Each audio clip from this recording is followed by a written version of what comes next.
ಹೆಣ್ಣಿಗೆ ಅವ್ರ ಜಾಗೃತಿ ಆಗಲ್ಲ, ನೀವು ಗಂಡಸರು ಏನೋ ಮಾಡ್ಲಿಕ್ಕಾಗಲ್ಲ. ಎಲ್ಲ ಮುಂದುವರೆದ ಸಮಾಜಗಳಲ್ಲಿ ನಾವು ನೋಡ್ತೀವಿ ಇದು. ಯಾವ ಸಮಾಜದಲ್ಲಿ ಮಹಿಳೆ ಜಾಗೃತಳು, ಪಾತ್ರ ವಹಿಸ್ತಾಳೋ, ಆಧುನಿಕ ಯುಗದ ಚಟುವಟಿಕೆಗಳಲ್ಲಿ ಭಾಗವಹಿಸ್ತಾಳೋ ಆ ಸಮಾಜ ಜಾಗೃತ ಆಗಿದೆ. ಬಟ್ ನಾವು ಮಹಿಳೆಯರನ್ನ ಬಿಟ್ಟು ಕಾರ್ಯಕ್ರಮ ಆದರೆ 50%ಗೆ ನಾವು ಪ್ರಯತ್ನ ಮಾಡ್ತಾ ಇದ್ದೀವಿ ಅಂದಾಗ. ಯಾಕೆ? ಇಲ್ಲೇನು ಪುರುಷರಿದ್ದೀರಲ್ಲ, ಇಲ್ಲಿ ಏನ್ ನಡೀತು, ಏನ್ ಮಾತಾಡಿದ್ರು, ಏನ್ ವಿಷಯ, ಏನ್ ಚರ್ಚೆ ಅಂತ ಹೋಗಿ ಮನ್ಯಾಗ ಹೇಳ್ತೀರಪ್ಪ? ಯಾರಿಗಾರೆ ಹೇಳ್ತೀರಿ? ನಿಮ್ಮ ಹೆಂಡತಿಯರಿಗೆ ಹೇಳ್ತೀರಾ? ಮಕ್ಕಳಿಗೆ ಹೇಳ್ತೀರಾ? ಒಂದು ವೇಳೆ ಈ ಕೆಲಸ ನಮ್ಮ ಪುರುಷರು ಹಲವಾರು ವರ್ಷಗಳ ಹಿಂದೆ ಮಾಡ್ಕೋತ ಬಂದ್ರೆ ಸಮಾಜ ಬಹಳ ಜಾಗೃತ ಆಗಿರ್ತೀವಿ. ಯಾರೂ ಹೇಳಲ್ಲ ನೀವು ಪುರುಷರ ಮನೆಗೆ ಹೋಗಿ. ಅಚಾನಕ್ ಅವರೇ ಕೇಳಿದ್ರು, ಏನ್ರಿ ಎಲ್ಲಿ ಹೋಗಿದ್ರಿ ಇಡ್ತಾನ ಅಂತ. ಅಲ್ಲೇನೋ ಸಮಾಜ ಚೌಡ ಜಯಂತಿ ಇತ್ತಂತ ಹೋಗಿದ್ದೆ. ಏನ್ ನಡೀತಲ್ಲಿ, ಏನ್ ಹೇಳಿದ್ರು ಅಂತ ಕೇಳಿರಿ, ಏನ್ ಹೇಳ್ತೀರಿ? ಅದೆಲ್ಲ ತಗೊಂಡು ನಿನಗೇನು ಮಾಡೋದಲ್ಲ, ಆಗದಲ್ಲ, ಹೋಗೋದಲ್ಲ ಅಲ್ಲ. ಈ ಸ್ಥಿತಿ, ಈ ಮಾನಸಿಕ ಸ್ಥಿತಿಯ ಜಾತಿ. ಸೊ ಅದಕ್ಕೆ ಅಂಬಿಗರ ಚೌಡಯ್ಯನವರನ್ನ ಸರಿಯಾಗಿ ಅರ್ಥ ಮಾಡ್ಕೋಬೇಕಾಯ್ತು ಅಂತಂದ್ರೆ ಕಲ್ಯಾಣದ ಕ್ರಾಂತಿ ಅರ್ಥ ಮಾಡ್ಕೋಬೇಕು. ಯಾಕೆ ನಡೀತು ಕಲ್ಯಾಣ ಕ್ರಾಂತಿ? ಯಾಕೆ ಬಸವಣ್ಣನವರು ಇಷ್ಟಲಿಂಗ ಕೊಟ್ಟರು ಕೈಯಾಗಿ? ಅದನ್ನು ಹಿಡ್ಕೊಂಡವ್ರು ಏನಾದ್ರು ಇದೆಲ್ಲ ತಿಳ್ಕೋಬೇಕಲ್ಲ.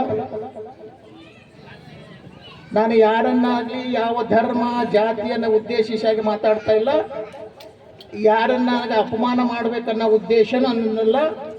ಎಲ್ಲ ಜಾತಿ ಧರ್ಮಗಳಲ್ಲಿರುವ ಸಾರವನ್ನು ಹೀರಿಕೊಂಡು ನಾವು ಚೌಡಯ್ಯನವರ ಹೆಸರಲ್ಲಿ ಮುಂದುವರಿಬೇಕನ್ನೋದೇ ನನ್ನ ಆಶಯ.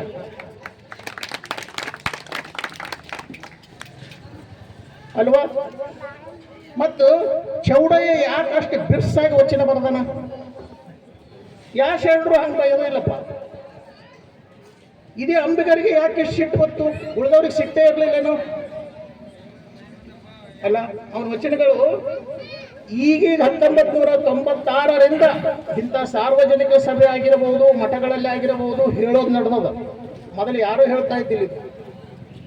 ಆ ಪುಣ್ಯ ಶ್ರೇಯಸ್ ಎಲ್ಲ ಬಿಟ್ಟಲ್ಲಿ ಹೇಳೋರವ್ರಿಗೆ ಸೇರ್ಬೇಕು. ಆ ಮನುಷ್ಯನನ್ನು ಅವ್ರಿಗೆ ಹೊರಗೆ ತಂದು ಅವನ ವಚನಗಳನ್ನು ಹೇಳ್ತಾ ಎಷ್ಟೋ ವೇದಿಕೆಗಳಲ್ಲಿ ವೇದಿಕೆಯಲ್ಲಿರುವ ಗುರುಗಳನ್ನು ಕ್ವಶನ್ ಮಾಡ್ಲಿಕ್ಕತ್ತ, ಯಾಕೆ ಹೇಳ್ತಾ ಇಲ್ಲ ನೀವು ಇವ್ರ ವಚನಗಳನ್ನ? ಅವಾಗ ಬಂದಂತ ಪ್ರತಿಕ್ರಿಯೆ, ಜನರ ಅನಿಸಿಕೆ, ಇಲ್ರಿ ಅವು ಭಾಳ ಬಿರ್ಸ, ಏನು ಹೇಳದವ್ರಿಗೆ ಕೇಳದವ್ರಿಗೆ ಬಂದು ಹೊಡೆದಂಗೆ ಆಗ್ತದದು. ಯಾಕವ ಹಿಂಗಿವು?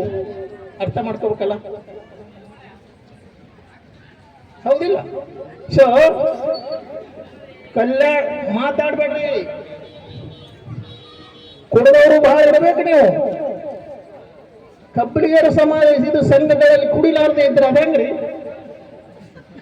ಛಾಜಾದ ನಮ್ಮದು ಅಲ್ಲ.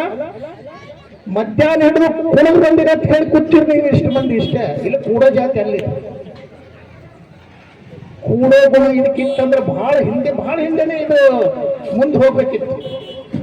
ಕುಂತ ಜಾತಿ ಅಲ್ಲಿ ಕೂತೀರಂದ್ರೆ ಕುಣಿದು ದಣದಿರಿ ನೀವು ಅಲ್ಲ.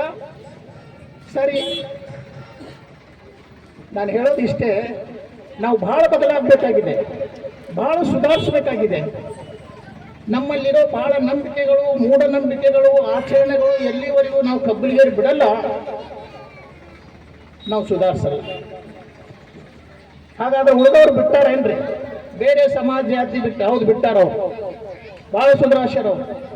ಕಲಿಬೇಕು ನಾವಿದು. ಹೊಟ್ಟೆ ಕಿಚ್ಚುಬಿಡೋ ಮಾತಲ್ಲ ಇದು. ಯಾರ್ದರೆ ನಾವು ಬೇರೆ ಸಮಾಜನ ನೋಡಿ ಕಲಿಬೇಕಾಗಿದೆ. ಮುಂದವ್ರದವ್ರಿರ್ಬೋದು, ನಮ್ಮ ಸಮಾನಾಂತರ ಸಮಾಜಗಳಾಗಿರಬಹುದು, ದಲಿತ ಹಿಂದುಳಿದವರಾಗಿರಬಹುದು, ಇವರೆಲ್ಲರಿಂದ ಕಲಿಯೋದು ಬಹಳ ಇದೆ ಈ ಜಾತಿ.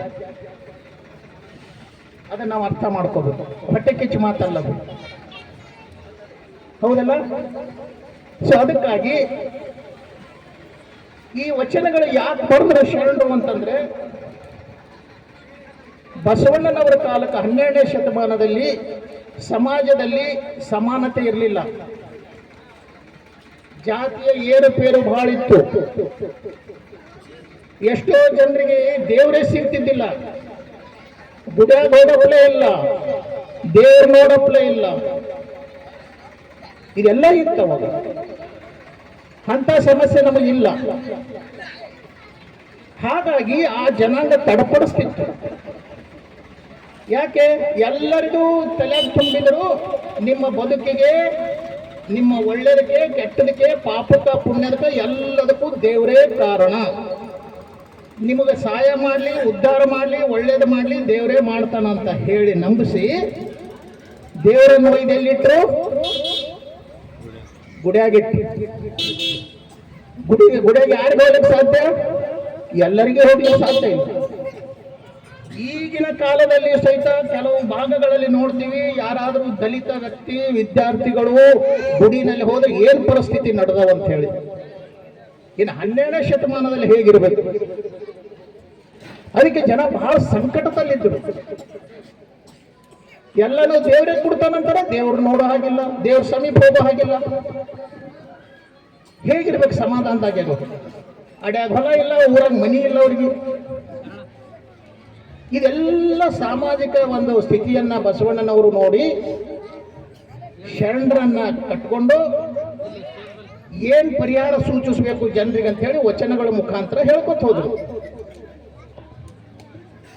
ನೆನ್ಪಿಟ್ಕೊಡಿ. ಸೊ ಹೀಗಾಗಿ ಏನ್ ಮಾಡಿದ್ರು? ಸರಳ ಮಾಡಿದ್ರು ಬಸವಣ್ಣನವರು.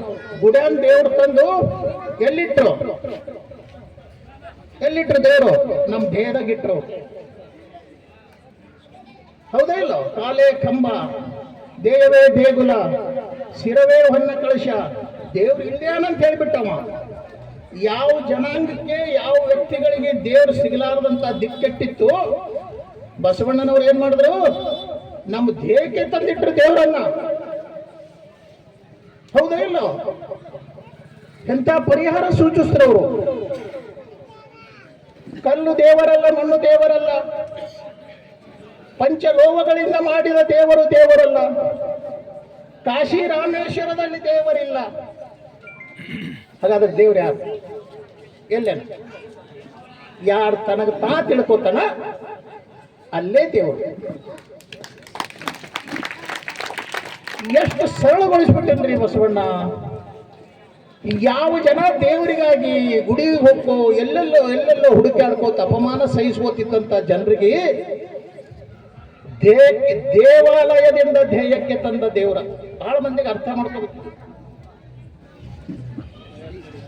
ಅಂತ ಶರಣರ ಗುಂಪಿನಲ್ಲಿ ಅಂಬಿಗರ ಚೌಡಯ್ಯ.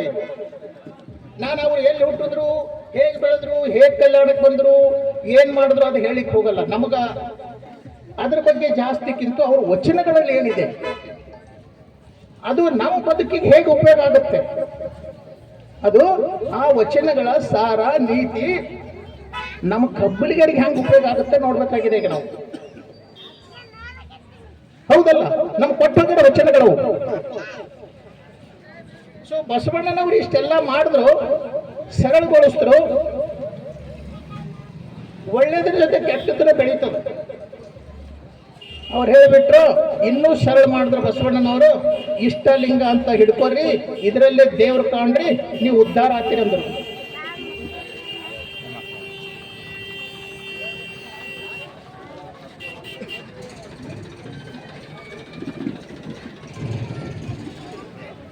ಹೌದಾ ಇಲ್ಲ?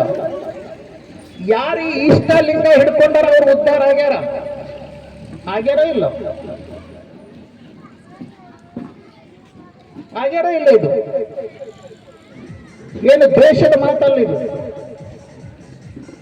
ಯಾರು ಲಿಂಗಾಯತರ ಅನಿಸ್ಕೊಂಡು ಬಸವಣ್ಣನ ಅನುಯಾಯಿಗಳಾದ್ರು, ಇಷ್ಟಲಿಂಗ ಪೂಜೆ ಮಾಡ್ಲಿಕ್ಕತ್ರು, ಅವ್ರು ಸುಧಾರಿಸ್ಕೊಂಡ್ರು.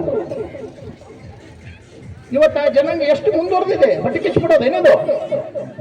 ಅರ್ಥ ಮಾಡ್ಕೋಬೇಕು, ಹೇಗೆ ಈ ಜನಾಂಗ ಸುಧಾರಿಸ್ತು, ಹೇಗೆ ಮುಂದುವರಿತು, ಶಿಕ್ಷಣ ಪಡೀತು, ಆರ್ಥಿಕ ಸುಧಾರಿಸ್ತು, ಅಧಿಕಾರ ಹಿಡ್ಕೊಂಡ್ರು ಆ ಒಂದು ಇಷ್ಟಲಿಂಗದ ಸಾಧನೆಯಿಂದ. ಮತ್ತೆ ಬಹಳ ಜ್ಞಾನಿಗಳೇ ಹೇಳೋರು ಜಗತ್ತಿನಲ್ಲಿ ಏಕ ದೇವೋಪಾಸನೆ ಮಾಡಿ. ಏನು ಒಂದು ದೇವರನ್ನು ಹಿಡೀರಿ,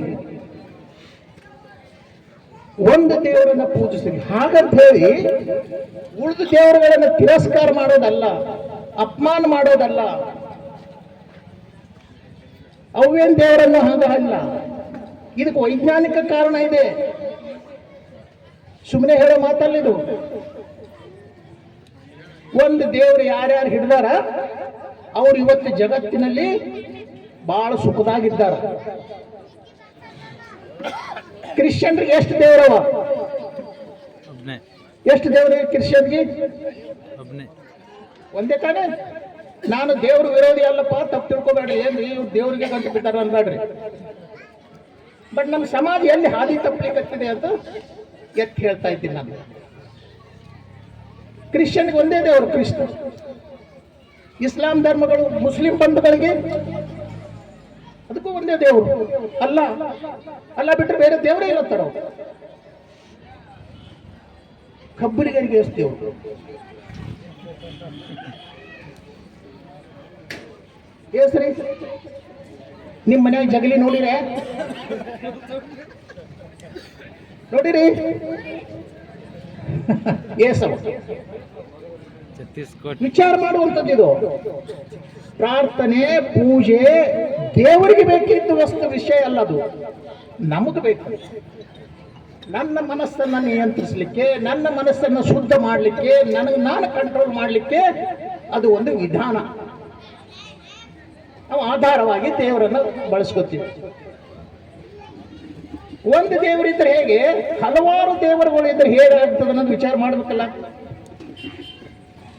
ಇವತ್ತು ನಮ್ಮ ಬ್ರಾಹ್ಮಣ ಬಂಧುಗಳಿಗೆ ಒಂದೆರಡು ದೇವರವ, ಲಿಂಗಾಯತ ಬಂಧುಗಳಿಗೆ ಒಂದು 3-4 ದೇವರುಗಳವ. ಇನ್ನು ಕ್ರಿಶ್ಚಿಯನ್ಗೆ ಮುಸ್ಲಿಮ್ಸ್ಗೆ ಒಂದೊಂದೇ ದೇವರು. ಕಬ್ಬಲಿಗರಿಗೆ ನಮ್ಮ ಮನೆ ದೇವರಂತೂ ಅವನೇ ಅವ. ಮರಗಮ್ಮ, ಪೋಚಮ್ಮ, ದುರ್ಗಮ್ಮ, ಎಲ್ಲಮ್ಮ ಅವ ಇಲ್ಲ. ನಮ್ಮ ಮನೆ ದೇವರುಗಳು ಬಿಡ್ಲಕ್ಕೆ ಹೆಂಗಾಗ್ತದ? ಅಷ್ಟೇ ಇದ್ರೆ ಸಮಸ್ಯೆ ಇರಲಿಲ್ಲ ನನಗೆ ತಿಳಿದಂಗ. ಮತ್ತೇನವ, ರಾಘವೇಂದ್ರನು ಬಂದು ಸೇರ, ಧರ್ಮಸ್ಥಳದ ಮಂಜುನಾಥ, ತಿರುಪತಿ ವೆಂಕಟರಮಣ ಹೇಳಿ ನಾಡಿನಲ್ಲಿರೋ ಯಾವ ದೇವ್ರು ಬಿಟ್ಟಿವಿ ನಾವು? ಕಬ್ಬಲಿಗೆ ಯಾವ್ದು ಬಿಟ್ಟಿವಿ? ಅಲಾಯಿ ಪೀರ್ಗೂ ಬಿಟ್ಟಿವಿ. ಅವನು ತಂದು ಕುಂದ್ರಿಸಿವಿ, ಕೂಡ್ಸಿವೋ ಇಲ್ಲೋ. ಸೊ ಇಷ್ಟು ದೇವರನ್ನ ಪೂಜಿಸೋದು ನಿಮ್ಮ ಬದುಕು ಹೇಗಿದೆ? ಹೇಗಿದ್ದಾರೆ ಬದುಕು ನಿಮ್ಮದು? ಅಲ್ಲ, ಅಡ್ಯಾನ ಹೊಲ ನಿಮಗಿರಬೇಕಿತ್ತು, ಊರನ ಮನೆ ನಿಮ್ಮ ಹೆಸರಿರಬೇಕಿತ್ತು, ಅಧಿಕಾರಗಳಲ್ಲಿ ನೀವೇ ಇರಬೇಕಿತ್ತು. ಎಲ್ಲಿದ್ದೀರಿ ಕಬ್ಬಲಿಗೆ? ಎಲ್ಲಿದ್ದೀರಿ? ಯಾಕೆ ಎಲ್ಲ ದೇವರನ್ನು ಪೂಜಿಸ್ತೀವಿ ನಾವು? ನಮಗೆ ಬಹಳ ಬಹಳ ಶಕ್ತಿ ನಿಂದಿರ್ಬೇಕಿತ್ತಲ್ಲ ಎಲ್ಲ ದೇವರುಗಳಿಗೆ. ಇಷ್ಟು ಪೂಜಿಸೋರು, 1-2 ದೇವರು ಪೂಜಿಸೋರೆಲ್ಲ ಮುಂದೆ ಹೋಗ್ಯಾರ, ಅಧಿಕಾರದಲ್ಲಿದ್ದಾರ. ಒಳ್ಳೊಳ್ಳೆ ಮನೆಗಳವ, ಒಳ್ಳೊಳ್ಳೆ ಆಸ್ತಿ ಅವ, ಒಳ್ಳೆ ಶಿಕ್ಷಣ ಇದೆ ಅವರಿಗೆ. ಇವಕ್ಕೆ ಯಾಕ್ರಿ ಹಿಂಗ? ಒಂದು ದೇವರು ಕೈ ಹಿಡಿಯೋದಲ್ಲ ಮಗ.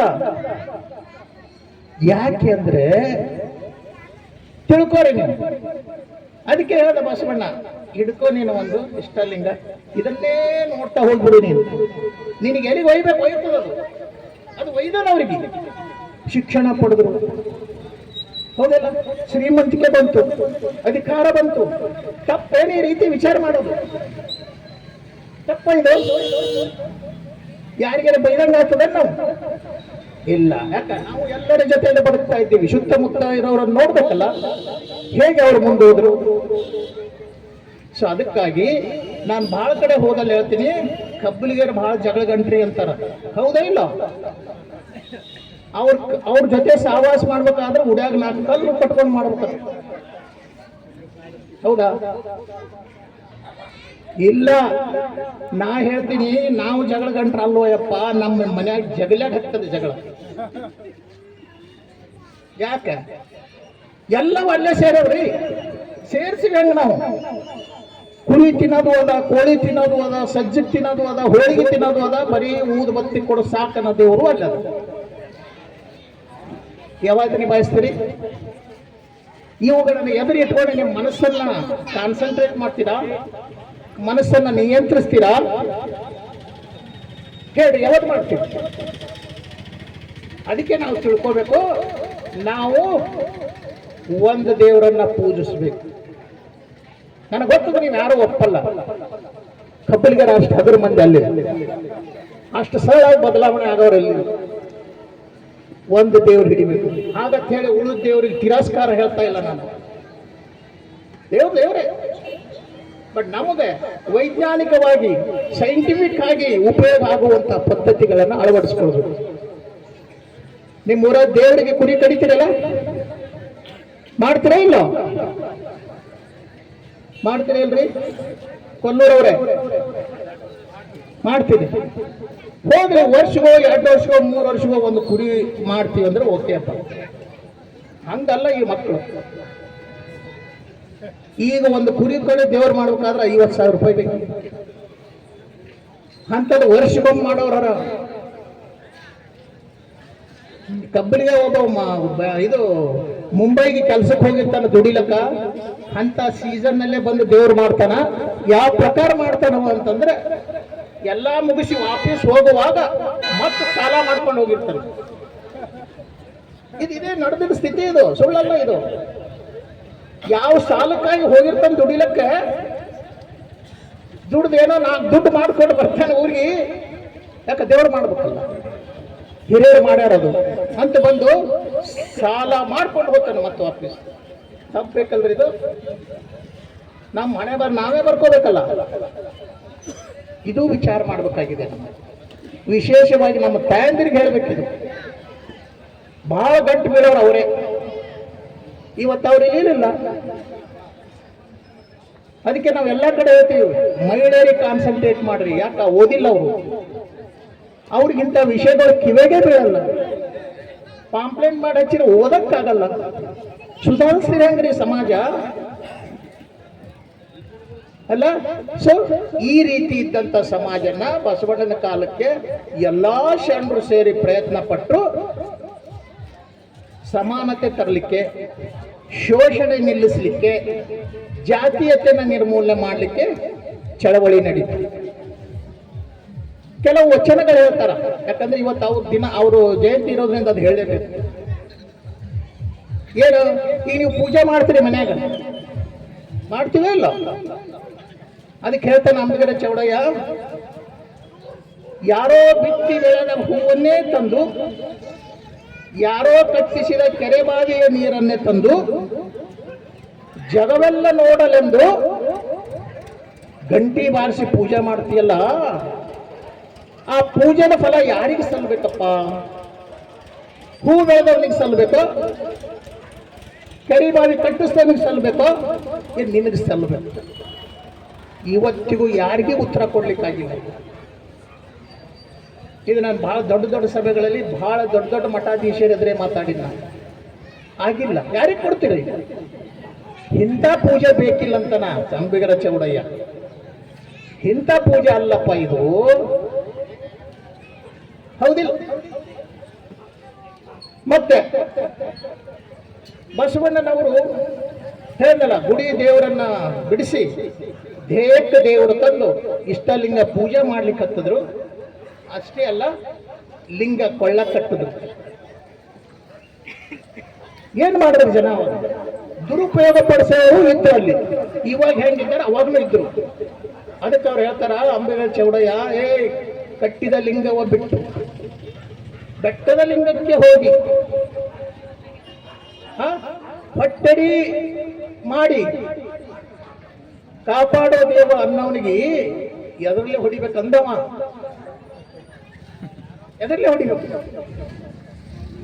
ನೀನ್ ಇಷ್ಟ ಲಿಂಗ ಕಟ್ಟನೋ, ಇಲ್ಲಿ ಅದ ದೇವರ, ಇದನ್ನ ಬಿಟ್ಟು ಮತ್ತೆ ಗುಡ್ಡಕ್ಕೆ ಹೋತಿ. ಈ ವಿಷಯ ಬಸವ ಕಲ್ಯಾಣದಲ್ಲಿ ಇದೇ ತರ ಧರ್ಮ ಸಭೆ ನಡೆದಾಗ ಒಬ್ಬ ಮಹಾನ್ ಸ್ವಾಮಿ ಹೇಳ್ದ, ಈ ಲಿಂಗಾಯತ ಬಂಧುಗಳಿಗೆ, ಯಾಕೆ ಹೋಗ್ತೀರ ನೀವು ದೇವಸ್ಥಾನಗಳಿಗೆ? ಯಾಕೆ ಹೋಗ್ತೀರಿ ನೀವು ತೀರ್ಥಕ್ಷೇತ್ರಗಳಿಗೆ? ಎಲ್ಲಿ ಹೋಗಿ ನೋಡಿದ್ರು ನೀವೇ ಕಾಣ್ತೀರಲ್ಲ. ಇಲ್ಲ ಇಷ್ಟಲಿಂಗ. ಇವ್ರು ಹಂಗೆ ಹೇಳಿದ್ರು, ಅಂಬಿಗರ ಚೌಡಯ್ಯ ಹೇಳ್ದ, ಹಿಂಗೆ ಹೇಳಿರಿ ಕೇಳಲ್ರಿ ಇವು ಜಾತಿ, ಹಿಡಿದು ಹೊಡಿರಿ, ಮೂಕೊಯ್ರಿ, ಚಪ್ಪಲ್ಲೇ ಹೊಡಿರಿ. ಏನಿಲ್ಲ, ಬಹಳ ವಚನಗಳು ಅವರು ಸಹಿಸ್ಕೊಳ್ಳೋ ಕಾಲಿಲ್ಲ ಅವನಿಗೆ. ಡಾಂಬಿಕತನ ಇತ್ತವಾಗ ಅಲ್ಲ.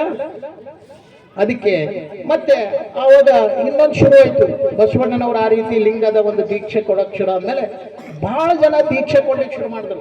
ಗೊತ್ತಲ್ಲ, ಒಂದು ವ್ಯವಹಾರ ಶುರು ಆದಾಗ ಅದು ಬಹಳ ಮಂದಿ ಹಿಡ್ಕೋತಾರೆ. ಅಂಬಿಗರ ಚೌಡ ಹೇಳ್ತಾನ, ಕುಲಹೀನ ಶಿಷ್ಯಂಗೆ ಅನುಗ್ರಹವ ಮಾಡಿ. ಏನು? ಕುಲಹೀನ ಶಿಷ್ಯಂಗೆ ಅನುಗ್ರಹವ ಮಾಡಿ. ಗುರು ಅಂತ ಹೇಳಿ ಇದ್ದವರು ಯಾವ್ದಾವುದೋ ಜಾತಿಗಳನ್ನ ಹಿಡ್ಕೊಂಡು ಅವ್ರಿಗೆ ದೀಕ್ಷೆ ಕೊಟ್ಟು, ನಿನಗೆ ದೀಕ್ಷೆ ಕೊಟ್ಟೆ ಉದ್ಧಾರ ಆದಿ ಹೋದಿ ನೀನು ಅಂತ ಹೇಳುವಾಗ ಚೌಡ ಹೇಳ್ತಾನ, ಕುಲಹೀನ ಶಿಷ್ಯಂಗೆ ಅನುಗ್ರಹವ ಮಾಡಿ ಅವನ ಮನೆಯಲ್ಲಿ ಉಣಬಾರದೆಂದು ಹಿಟ್ಟು ಕಣಕವ ತೆಗೆದುಕೊಂಡು ಹೋಗುವ ಮೂಳರನ್ನು ಹಿಡಿದು ನೆಲಕ್ಕಾಕಿ ಮೂಕೊಯ್ದು ಪಡುವಣ ದಿಕ್ಕಿಗೆ ಹಿಡಿ, ನಿಂಬೆ ಹುಣ್ಣು ಹಿಂಡಿ ಪಡುವಣ ದಿಕ್ಕಿಗೆ ಹಿಡಿ ಅಂತ.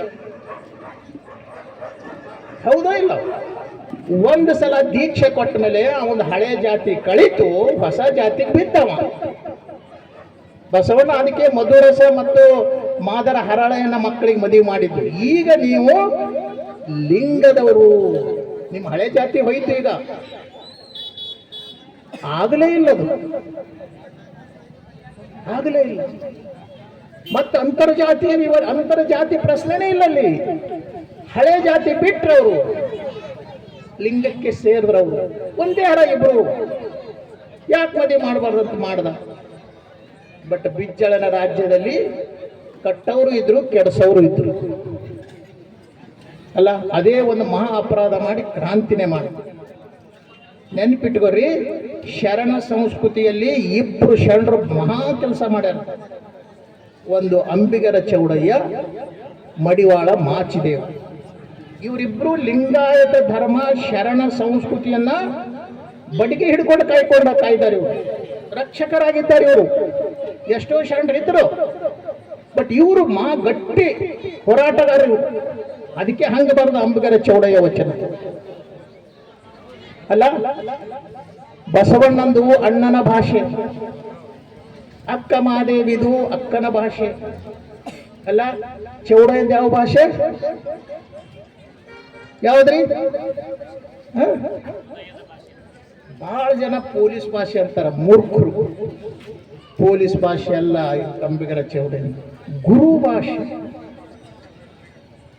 ಒಬ್ಬ ಗುರು ಶಿಷ್ಯನಿಗೆ ತಯಾರು ಮಾಡಲಿಕ್ಕೆ ಇಡೀ ಏನು ಶಿಷ್ಯನ ವ್ಯಕ್ತಿತ್ವನೇ ಅಳಿಗಾಡಿಸ್ತಾನ. ಅಂದ್ರೆ ಗಿಡಕ್ಕೆ ಹಣ್ಣು ಬೀಳ್ಬೇಕಾದ್ರೆ ಹೆಂಗ್ ಅಲಿಗಾಡಿಸ್ತೀವಲ್ಲ, ಹಂಗ ಅವನು ವ್ಯಕ್ತಿತ್ವನೇ ಅಳಿಗಾಡಿಸ್ಬೇಕು ಗುರುವಾದವ ಶಿಷ್ಯನಿಗೆ. ಯಾಕ? ಹಳೇದು ಏನೇನೋ ಹತ್ತಿಕೊಂಡದ ಆಚರಣೆಯವ, ನಂಬಿಕೆಯವ, ಏನೇನೋ ಅವನಿಗೆ ಹಳೆ ಮನುಷ್ಯನಿಗೆ, ಅವೆಲ್ಲವನ್ನು ತೆಗಿಬೇಕು. ಆ ರೀತಿ ಭಾಷೆ ಗುರು ಭಾಷೆ ಅಂಬಿಗರ ಚೌಡ ಎಂದು. ಸುಮ್ಮನೆ ನಿಜ ಶರಣ ಅಂದಿಲ್ರಿ ಅವನಿಗೆ, ಎಲ್ಲರಿಗೆ ಅಂದರೆ ನಿಜ ಶರಣ ಅಂತಾನೆ. ಅದು ಯಾರು ಕೊಟ್ರಿ ಬಿರುದು? ಬಸವಣ್ಣನವ. ಯಾಕೆ? ಇಂಥ ಒಂದು ಹಸಿಗೋಡಿಗೆ ಹಳ್ಳ ಹೊಡೆದಂಗ ವಚನಗಳಿವೆ. ನೇರ ಭಾಷೆ, ಸ್ಪಷ್ಟವಾದ ಶಬ್ದಗಳು. ಯಾರು ಎಷ್ಟು ಮಂದಿ ಹೇಳ್ಯಾರ? ಅಂಥವ್ರು ಜಾತಿಯವರು ನಾವು ಹೇಗಾಗಿದ್ದೀವಿ? ಸಂಘಟನೆ ಇಲ್ಲ. ಬಹಳ ವರ್ಷಗಳ ಮೇಲೆ ಇಂಥ ಒಂದು ದೊಡ್ಡ ಸಭೆ ಆಗೋದು ಇದು ಮೊದಲನೇ ಸಲ ಅಂತ ಕೊಲ್ಲೂರಲ್ಲಿ. ಏನು ವರ್ಷ ಜಯಂತಿ ಮಾಡಲ್ಲ ನೀವು ಅಲ್ಲ. ಅದಕ್ಕೆ ನಾವೊಂದು ಕೇಳ್ತೀನಿ, ದಯಮಾಡಿ ನೀವು ನಿಮ್ಮ ಮನ್ಯಾಗ ಏನು ದೇವರುಗಳವಲ್ಲ ಬಿಟ್ಬಿಡಿ. ಅವು ನಾಳೆ ಹೋಗಿ ಹೊರಗೆ ಹಾಕ್ರಿ. ಒಂದು ದೇವ್ರ ಹಿಡಿಯಮ್ಮ ನಾವು ನೆನ್ಪಿಟ್ಕೋರಿ. ಈ ಮಾತ ನಮ್ಮ ಆಧ್ಯಾತ್ಮಿಕ ವೃದ್ಧಿಗೆ, ಧಾರ್ಮಿಕ ಅಭಿವೃದ್ಧಿಗೂ ಬಹಳ ಮುಖ್ಯದ.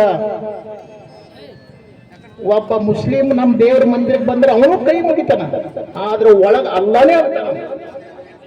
ಇದು ಬೇಕು ಬದ್ಧತೆ. ನಾವೇನ್ರಿ ಆ ಗುಡಿಗೆ ಹೋದ್ರ ಅದ್ರಂಗೆ, ಈ ಗುಡಿಗೆ ಹೋದ್ರ ಇದ್ರಂಗೆ, ಎಲ್ಲರ ನಿಂತು ನಾನು ಬೇರೆ ಧರ್ಮ ಬೇರೆ ದೇವರಿಗೆ ಕ್ರಿಟಿಸೈಸ್ ಮಾಡ್ಲಿಕ್ಕೆ ಹೇಳ್ತಾ ಇಲ್ಲ. ನಾವು ಗಟ್ಟಿ ಆಗ್ಬೇಕು, ನಾವು ಜಾಗೃತ ಆಗ್ಬೇಕು ಅಂದ್ರೆ ಈ ಸಿದ್ಧಾಂತ ಅಳವಡಿಸ್ಕೊಳ್ಬೇಕು. ಬೇರೆಯವರು ಅಳವಡಿಸ್ಕೊಂಡಿದ್ದಾರೆ. ಎಷ್ಟೋ ಮುಸ್ಲಿಮ್ಸ್ ಕೇಳ್ತಿದ್ದೆವು ನಾವು, ನೀವು ಮೂರ್ತಿ ಪೂಜೆ ಮಾಡುವಾಗ ನಮಸ್ಕಾರ ಮಾಡೋ ಇಲ್ಲಲ್ಲ ಅಂತ. ಸರ್ ನಾವು ಏನ್ ಮಾಡಿದ್ರು ನಮ್ದು ಅಲ್ಲನೇ ಆಗ್ತೀವಿ ನಾವು ಒಳಗ. ಹೊಟ್ಟೆಕಿಚ್ಚು ಪಡೋ ವಿಷಯ ಏನಿದು? ಕಲಿಬೇಕಲ್ಲ ನಾವು. ಕ್ರಿಶ್ಚಿಯನ್ ಜೀಸಸ್ ಬೇರೆ ಮಾತೇ ಇಲ್ಲದು. ನಮ್ಮ ಗುಡಿಯಾಗ ಹಾಕಿರ್ಲಕ್ಕ ಧರ್ಮ ಏನು ಮಸ್ಜಿದ್ದಾಗ ಹಾಕಿರ್ಲಕ್ಕ ಚರ್ಚಿನಾಗ ಹಾಕಿರ್ಲಿ ಜೀಸಸ್. ಇದು ಬರಬೇಕು ಈ ಜಾತಿನಲ್ಲಿ, ನೆನಪಿಟ್ಕೋರಿ. ಇಲ್ಲಂದ್ರೆ ಆಗಲ್ಲ. ಹರ್ದು ಹಂಚೋತಿರ್ರಿ. ಎಲ್ಲ ದೇವರು ಅಂದ್ರೆ ಹೆಂಗ್ರಿ? ನಿಮ್ ಮನಸ್ಸು ಒಂದ್ ಕಡೆ ನಿಲ್ತಡೆ ಅಲ್ಲಿ. ನಿಮ್ ಮನಸ್ಸೇ ನಿಲ್ಲಿಲ್ಲ ಅಂದ್ರೆ ನೀವು ಏನು ಮಾನಸಿಕವಾಗಿ ಸಾಧಿಸ್ತೀರಿ ಅಲ್ವಾ? ಸಾಧ್ಯನೇ ಇಲ್ಲ. ಸೊ ಅದಕ್ಕಾಗಿ ನಾನು ನಿಮ್ಮಲ್ಲಿ ಕೇಳ್ತೀನಿ, ಇನ್ನು ಅಂಬಿಗರ ಚೌಡೆಯನ್ನು ನಮ್ಮ ದೇವರು ಮಾಡ್ಕೊಳ್ಳೋಣ ಏನಪ್ಪಾ?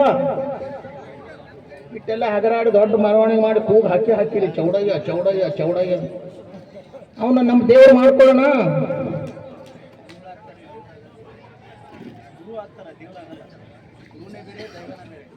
ಗುರುನೇ ದೊಡ್ಡ ಅಂತ ಹೇಳ್ತಾರೆ, ಅದಕ್ಕೆ ನಾ ಗುರುನೇ ಅಂತ ಹೇಳಕತ್ತೀನಿ ನಾನು. ಹಾ ಹೌದಿಲ್ಲ? ಮಾಡ್ಬೇಕಿರ ದೈವ. ತಯಾರಾಗಿಲ್ಲ ನಾವೇನು ಮಾನಸಿಕವಾಗಿ ತಯಾರಾಗಿಲ್ಲ. ನಾವು ಆಗಬೇಕು. ನಾವು ಚೌಡಯ್ಯಗ ನ್ಯಾಯ ಕೊಡಿಸ್ಬೇಕು. ನಾವು ವೈಜ್ಞಾನಿಕವಾಗಿ ಗಟ್ಟಿ ಆಗ್ಬೇಕು. ಧಾರ್ಮಿಕವಾಗಿ ಭದ್ರ ಆಗ್ಬೇಕಾದ್ರೆ ನಾವು ನಮ್ಮ ಶರಣನನ್ನೇ ಆರಾಧಿಸ್ಬೇಕು. ನಾನು ಬೇರೆ ದೇವರಿಗೆ ಹೋಗ್ಬೇಡ್ರಿ, ಅವಕ್ಕ ನಮಸ್ಕಾರ ಮಾಡ್ಬೇಡ್ರಿ ಅಂತ ಹೇಳಲ್ಲ. ನಮ್ಮ ಮನಸ್ಸಿನಲ್ಲಿ ಒಂದಿರ್ಬೇಕು. ಎಲ್ಲಾ ಜನಾಂಗಗಳು ಯಾರಿದು ಸಾಧಿಸಿದಾರ ಅವ್ರು ಉದ್ಧಾರ ಆಗ್ಯಾರ. ಅದ್ರ ಉದಾಹರಣೆಗಳನ್ನು ನಾನು ನಿಮ್ಗೆ ಹೇಳಿದ್ದೀನಿ. ಹಾಗಂತೇಳಿ ಅವ್ರ ಬಗ್ಗೆ ಹೊಟ್ಟೆ ಕಿಚ್ಚು ಪಡ್ತೀನಿ ಅಂತಲ್ಲ. ಈಗಿರೋ ಎಲ್ಲಾ ಸಮಾಜಗಳು ಉದ್ಧಾರ ಆಗ್ಯಾವ್ರಿ. ಎಲ್ಲರೂ ಮುಂದೋಗ್ಯಾರ. ನಾವ್ ಯಾಕೆ ಆಗ್ತಾ ಇಲ್ಲ? ನಮ್ಗೆ ಯಾಕೆ ಕುಡಿಯೋದು ಬಿಡ್ಲಿಕ್ಕೆ ಆಗ್ತಾ ಇಲ್ಲ? ಜಗಳ ಬಿಟ್ಟಾರಿ ಕಬ್ಬಲಿಗೆ ಸ್ವಲ್ಪ. ಈ ಊರಾಗಂತೂ ಜಗಳನೇ ಇಲ್ಲ ಅಂತ ನಾ ಕೇಳ್ದಂಗ. ಈ ಊರಾಗ ಜಗಳ ಇಲ್ಲ. ಮತ್ತೆ ಎಲ್ಲಾ ಸಮಾಜದವರು ಬಹಳ ಸೌಹಾರ್ದ ಇರ್ತಾರೆ, ಬಹಳ ಒಳ್ಳೆಯದು. ನಾನೇನು ಯಾವ ಸಮಾಜನ ಕೀಳು ಮೇಲು ಎತ್ತಿ ಕಟ್ಲಿಕ್ಕೆ ಹೋಗ್ತಾ ಇಲ್ಲ. ಬಟ್ ಈ ಮಾನಸಿಕ ಸಮಸ್ಯೆ ಏನಿದೆಯಲ್ಲ, ದೈವತ್ವದ ವಿಷಯದಲ್ಲಿ ನಾವು ಬಹಳ ಹರಿದಂಚು ಹೋಗಿವಿ.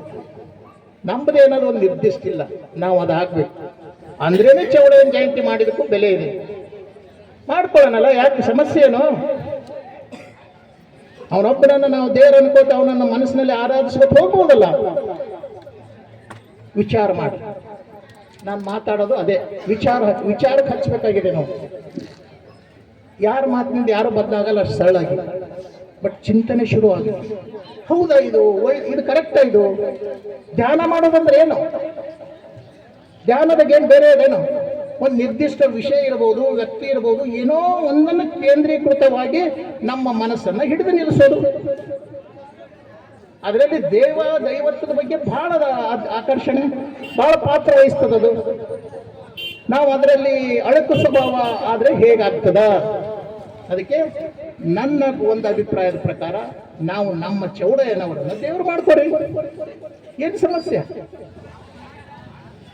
ಹೋಗಿ ಇನ್ನ ದಯಮಾಡಿ ಮೂಢನಂಬಿಕೆಗಳನ್ನ ಬಿಡ್ರಿ. ಏನೋ ಮೂಢನಂಬಿಕೆಗಳ ಬಿಡ್ರಿ. ಕುಡಿಯೋದು ಕಡಿಮೆ ಮಾಡಿ. ಅದನ್ನು ಕಡಿಮೆ ಅದಂತ ಈ ಊರಾಗ ಕುಡಿಯೋದನ್ನು ಅಷ್ಟು ಇಲ್ಲಂತ. ಅದಕ್ಕೆ ಈ ಊರಾಗ ಜಗಳ ಇಲ್ಲ. ನೋಡಿ ಹೇಗಿದೆ ಸೂತ್ರ. ಯಾವ ಊರಾಗ ಕುಡಿತ ಜಾಸ್ತಿ ಇದೆ ಅಲ್ಲಿ ಜಗಳಗಳು ಬಹಳ. ಅಣ್ಣ ತಮ್ಮದರ ಜೊತೆ ಇರಲಿ, ಬೇರೆಯವ್ರ ಜೊತೆ ಆಗಲಿ. ಸೊ ಹೀಗಾಗಿ ಕುಡಿಯೋದು ಕಡಿಮೆ ಮಾಡಬೇಕು. ಶಿಕ್ಷಣ ಕೊಡಿಸ್ಬೇಕು. ಏನೋ ಶಿಕ್ಷಣ ಕೊಡಿಸ್ಬೇಕು ಮಕ್ಕಳಿಗೆ, ಬಹಳ ಮುಖ್ಯ ಇದು. ಇವತ್ತು ಯಾವುದಾದ್ರೂ ಸಮಾಜಗಳು ಉದ್ಧಾರ ಆಗಿ ಬೆಳೆದವಂದ್ರೆ ಶಿಕ್ಷಣದಿಂದನೇ. ನೆನಪಿಟ್ಕೋರಿ ನೀವು.